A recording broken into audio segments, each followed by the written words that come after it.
আমি অন্তপুরের মেয়ে, চিনবে না আমাকে। তোমার শেষ গল্পের বইটি পড়েছি শরৎবাবু, বাসি ফুলের মালা। তোমার নায়িকা এলোকেশীর মরণ দশা ধরেছিল ৩৫ বছর বয়সী।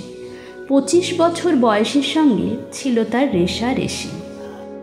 দেখলেম তুমি মহোদাশয় বটে। জিতিয়ে দিলে তাকে, নিজের কথা বলি। বয়স আমার অল্প, একজনের মন ছুঁয়েছিল আমার এই কাঁচা বয়সের মায়া। তাই জেনে পুলক লাগতো আমার দেহে। ভুলে গিয়েছিলেন অত্যন্ত সাধারণ মেয়ে আমি। আমার মতো এমন আছে হাজার হাজার মেয়ে।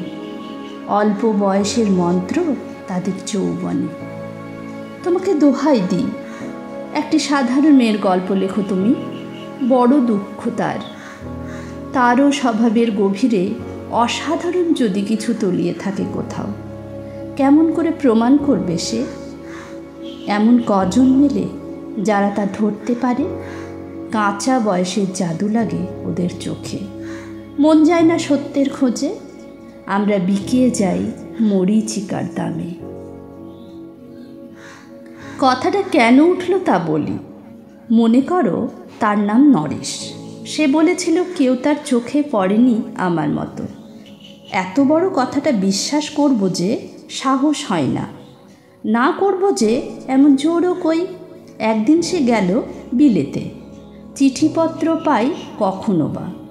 মনে মনে ভাবি রাম রাম, এত মেয়ে আছে এদেশে, এত তাদের ঠেলাঠেলির ভিড়, আর তারা কি সবাই অসামান্য?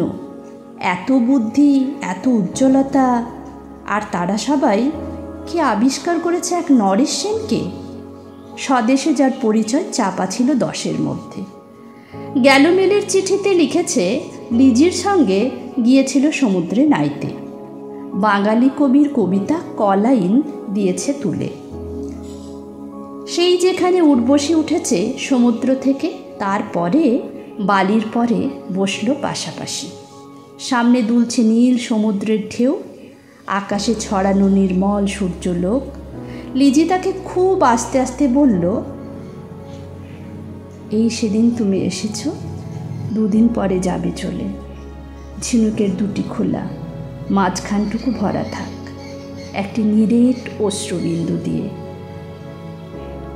দুর্লভ, মূল্যহীন।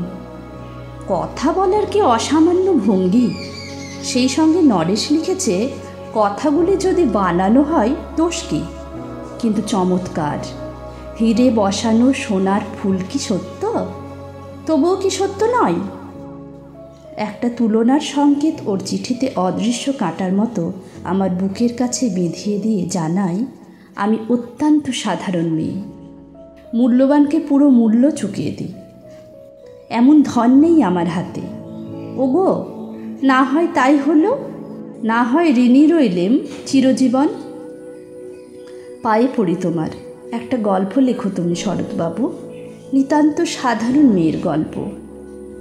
যে দুর্ভাগিনীকে দূরে থেকে পাল্লা দিতে হয় অন্তত 5-7 জন অসামান্যর সঙ্গে। সপ্তঋষিণীর মার, অর্থাৎ সপ্তরথিনীর মার। বুঝে নিয়েছি আমার কপাল ভেঙেছে, হার হয়েছে আমার। কিন্তু তুমি যার কথা লিখবে তাকে জিতিয়ে দিও আমার হয়ে। পড়তে পড়তে বুক যেন ওঠে ফুলে। ফুলচন্দন পড়ুক তোমার কলমের মুখে। তাকে নাম দিও মালতী, ওই নামটা আমার। ধরা পড়বার ভয় নেই। এমন অনেক মালতী আছে বাংলাদেশে, তারা সবাই অসামান্য মেয়ে। তারা ফরাসি জার্মান জানে না, কাঁদতে জানে। কি করে জিতিয়ে দেবে? উচ্চ তোমার মন, তোমার লেখনী মহীয়সী। তুমি হয়তো ওকে নিয়ে যাবে ত্যাগের পথে, দুঃখের চরমে শকুন্তলার মতো। দয়া করো আমাকে, নেমে এসো আমার সমতলে। বিছানায় শুয়ে শুয়ে রাত্রের অন্ধকারে দেবতার কাছে যে অসম্ভব বর মাগি, সে বর আমি পাব না, কিন্তু পায় যেন তোমার নায়িকা। রাখো না কেন নরেশকে 7 বছর লন্ডনে, বারে বারে ফেল করুক তার পরীক্ষায়। আদরে থাক আপন উপাসিকা মণ্ডলীতে, ইতিমধ্যে মালতী পাশ করুক MA কলকাতা বিশ্ববিদ্যালয়ে, গণিতে হোক প্রথম তোমার কলমের এক আঁচড়ে, কিন্তু ওখানেই যদি থামো তোমার সাহিত্য সম্রাট নামে পড়বে কলঙ্ক। আমার দশা যাই হোক, খাটো করো না তোমার কল্পনা, তুমি তো কৃপণ নও বিধাতার মতো। মেয়েটাকে দাও পাঠিয়ে ইউরোপ, সেখানে যারা জ্ঞানী, যারা বিদ্বান, যারা বীর, যারা কবি, যারা শিল্পী, যারা রাজা দল বেঁধে আসুক ওর চারদিকে, জ্যোতির্বিদদের মতো আবিষ্কার করুক ওকে, শুধু বিদুষী বলে নয়, নারী বলে।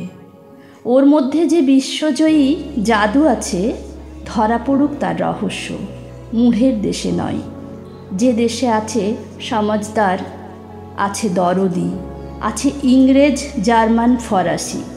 মালতীর সম্মানের জন্য সভা ডাকা হোক না, বড় বড় নামজাদার সভা।